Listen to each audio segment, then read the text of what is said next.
kulan waan wanaagsan ilahantiin baa khiyaarta hawada nagala socotay meel walba naga daawanaysaan si walba inoo daawanaysaan ba waqti waa idin waanaado qodobada muuqaalka aad ku daawan doontaan hadduu allaha awood loo ogolaadana waxaa kamid maxay yihiin afarta qodob ee Cabdiraxmaan Cabdishakuur uu la wadaagay madaxda sare ee dalka Somaliland oo war ka soo saartay dagaalka ka qarxay duleedka Laascaanood iyo wararkii ugu dambeeyay waa qolama Naadiye Maxamed oo qabaayil kala duwan ay sheeganayaan iyo waliba sidoo kale Soomaaliya iyo Sacuudiga oo Riyaad ku saxiixday heshiisyo cusub qodobadaasi qodobo kale faahfaahsan ayaan dul istaagi doonaa surwada muuqaalka sii sheegay oo meel fogna la gaarsiiya ku mahadsanidina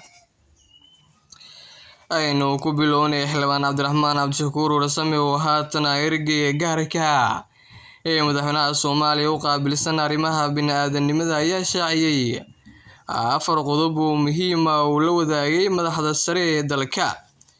Cabdiraxmaan ayaa qoraal uu soo saaray ku sheegay in madaxda qaranka uu la wadaagay in laga maarmaan tahay in la helo siyaasad cad iyo istiraatiijiyad qeexan iyo go'aan hoggaan oo ku aadan sidii looga bixi lahaa si abaar iyo fatahaad u dhaxaynta bulshada Soomaaliyeed.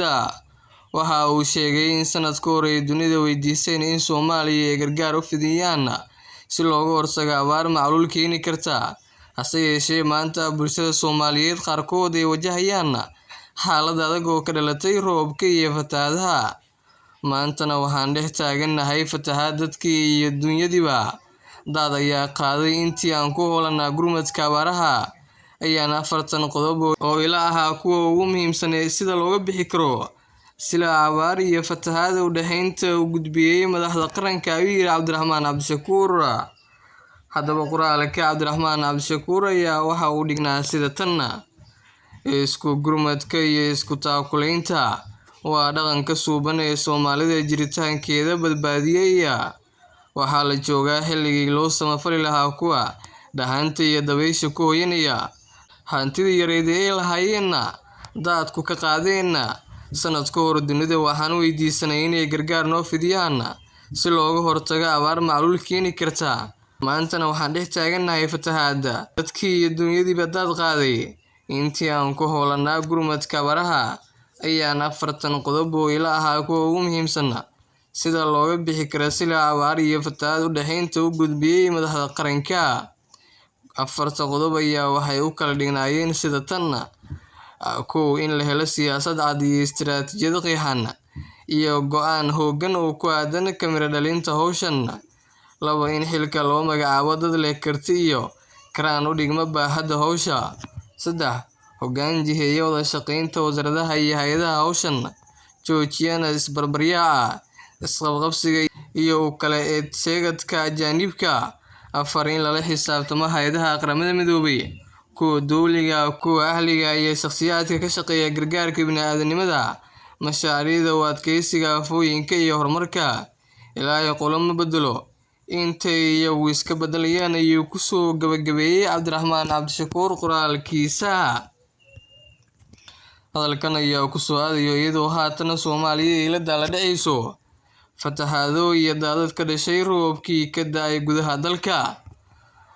dhanka kale xukuumadda Somaliland ayaa ka hadashay dagaalka culus ee mar kale dib u qarxay duleedka magaalada Laascaanood ee xarunta gobolka Sool. Somaliland ayaa sheegtay in dagaalka uu yimid kadib markii ciidamo ay ku sheegtay huwaanta ee ka soo horjeeda ay weerar ku soo qaadeen dadka shacabka ee deegaanka Buuqdharkayn ee gobolka Sool. waxaa weerar ku soo qaaday dadka shacabka ee deegaanka Buuqdharkayn ee gobolka Sool kooxda argagixisada uu hogaamiyay Cabdi Madoobe. waanta ka dagaalanta bariga Laascaanood iyo ciidamada maamul goboleedka Puntland ee Soomaaliya ayaa lagu yiri bayaanka Somaliland. bayaankan ayaa sidoo kale waxaa lagu yiri dadka shacabka ayaa iska difaacay weerarada ay soo qaadeen kooxda argagixisada iyo huwaanta. weerarkaasi uu ahaa dagaal oo lagu soo qaaday shacabka Jamhuuriyadda Somaliland ee nabadda jecel. weerarkan oo ay soo qaadeen maalintii labaad ayaa muujinaya sida aanay marnaba u doonayn nabadda. Somaliland ayaa sheegtay inay ciidamadeedu cagta mariyeen ciidamadii soo qaaday weerarka oo ay sheegtay inuu hogaaminayay Cabdi Madoobe ayna qayb ka ahaayeen kuwa maamulka Puntland sida lagu yiri qoraalka. Ciidamada qaranka Jamhuuriyadda Somaliland oo gudanaya waajibaadkooda ka saaran ilaalinta shacabka iyo difaaca qarannimada ayaa u diray deegaanka Boqortooyada cutub ka tirsan ciidanka qaranka ee sida gaarka u tababaran, waxayna agta mariyeen kooxaha waanta argagixisada uu hogaamiyay Cabdi Madoobe iyo ciidamada maamul goboleedka Puntland ee Soomaaliya ee soo duulaya. Waxaa soo gaaray kooxaha waanta khasaarihii ugu weynaa, waxayna la kulmeen jabaan iyo mahadin ayaa lagu yiri bayaanka ka soo baxay wasaaradda arrimaha gudaha Somaliland.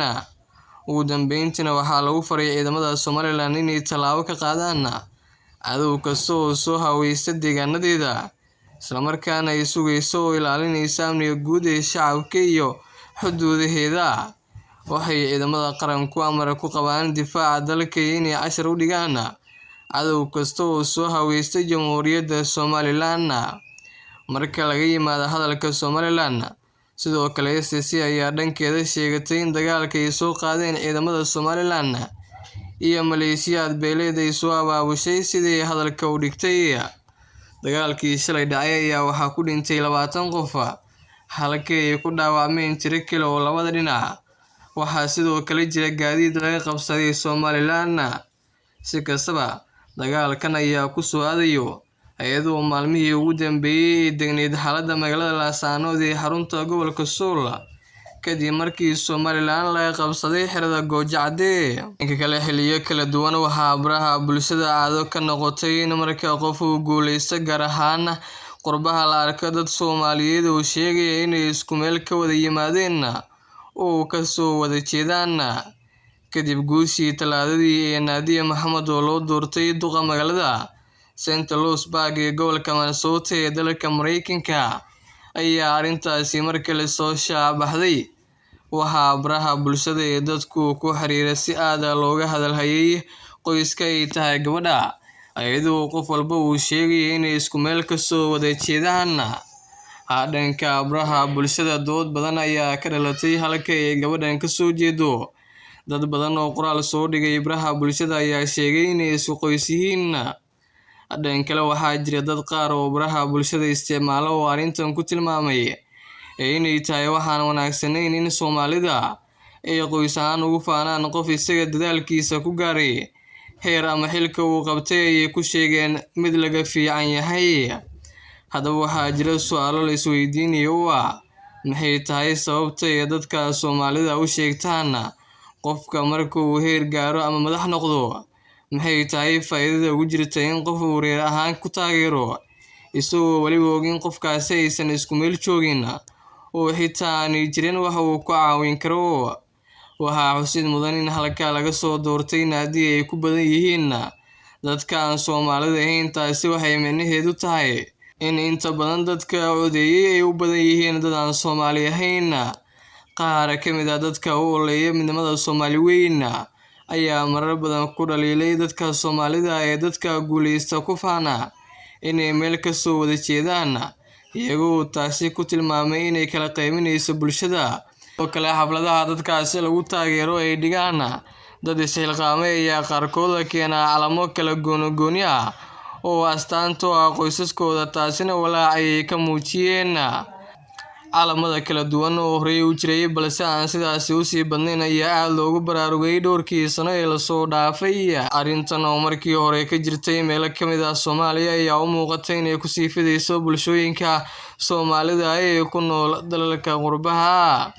haddaba waa tuma Nadia Faadimo Nuur Barkhalle oo ah hooyada Nadia oo BBC-da la hadashay ayaa sheegtay inay kadis ku noqotay guusha gabadheeda. farxad darteed in Ambuuba ayaan ku sigtay ayay tiri. waxay sheegtay in Nadia ay juhdi iyo dadaal badan gelisay doorashada, isla markaana ay tahay qof bulshada kasbata. Nadia waa qof karti badan, furfuran, soo dhaweyn badan, dadku isku mid yihiin, qofka dadka caawiso waa qofka tusaalaha u ah ilmahayga ayay tiri. Nadia oo la dhalatay 4 walaal waxay ku dhalatay dalka Kenya oo reerkoodu ay qaxootinimo ku joogeen. qoyskoodu St. Louisburg yimaadeen iyadoo 10 sano jir ah.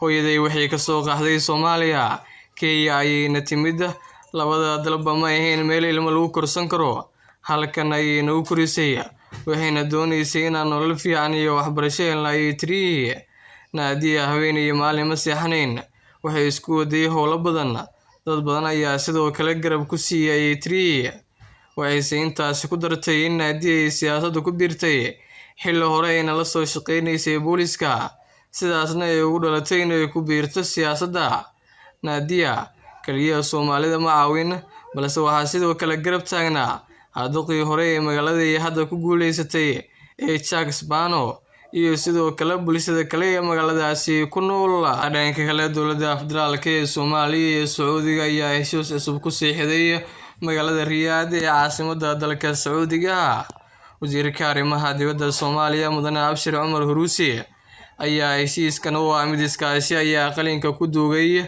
isagoo la saxiixday dhigiisa boqortooyada Sacuudiga Mudane Faisal bin Farhan Al Saud heshiiskan iskaashi ayaa waxa uu wadada u xaariyaa wada shaqeynta labada dal iyo in hay'adaha labada dal si gooni u galaan isfahan iyo heshiisyo wada shaqeyneed dhawaan ayay ahayd markii golaha wasiirada xukuumadda federaalka Soomaaliya ay ansixiyeen heshiis u dhexeeya dowladaha Soomaaliya iyo Sacuudiga heshiiskaasi ayaa ku saabsanaa dhinaca iskaashiga amniga ee Soomaaliya iyo Sacuudi Carabiya sida markaasi lagu shaaciyay bayaan ka soo baxay xafiiska ra'iisul wasaaraha golaha wuxuu ansixiyay heshiis dhex maray dowladda Soomaaliya iyo dowladda boqortooyada Sacuudi Carabiya kaas oo ku saabsan dhinaca amniga oo labada wadan ay iska kaashan doonaan si kastaba Sacuudiga ayaa ka mid ah dalalka Carabeed ee xiriirka wanaagsan la leh Soomaaliya wuxuuna ka caawiyaa dhaqaalaha iyo arrimaha